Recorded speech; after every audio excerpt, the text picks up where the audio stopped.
એ મનુષ્ય, જીવનમાં કોઈ તારો સાથ છોડી દે તો દુઃખી ન થા. સારા કર્મનું ફળ ક્યારેય વ્યર્થ જતું નથી. હિંમત ન હારતો, હું હંમેશા તારી સાથે છું.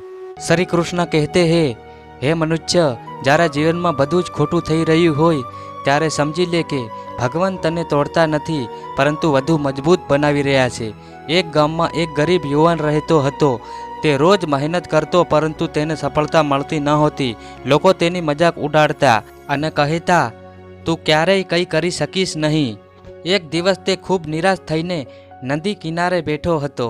ત્યારે એક વૃદ્ધ સંત આવ્યા અને પૂછ્યું, બેટા કેમ દુઃખી છે? યુવાન બોલ્યો, ભગવાન મારી પ્રાર્થના કેમ નથી સાંભળતા? હું મહેનત કરું છું છતાં સફળતા નથી મળતી. સંત હસીને બોલ્યા, આ હાથમાં રહેલું બીજ જો. તેમણે બીજ જમીનમાં વાવ્યું અને કહ્યું, આજે વાવ્યું એટલે કાલે વૃક્ષ બની જશે. યુવાન બોલ્યો, ના, તેને સમય લાગશે. સંત બોલ્યા, બસ ભગવાન પણ તારા જીવનમાં એ જ કરી રહ્યા છે. તેઓ પહેલાં તારા મૂળ મજબૂત બનાવી રહ્યા છે.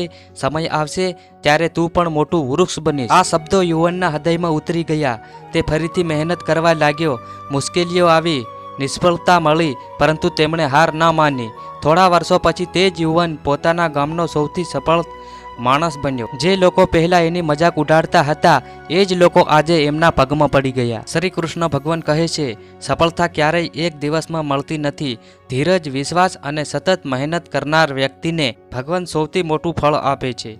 જો આજે તારી આંખોમાં આંસુ છે તો યાદ રાખ, કાલે એ જ આંખોમાં ખુશીના આંસુ હશે.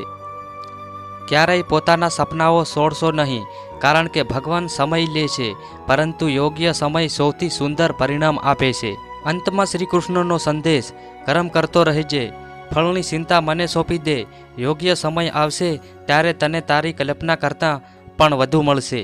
દોસ્તો, વિડીયો સારો લાગ્યો હોય તો વિડીયોને લાઈક જરૂર કરજો.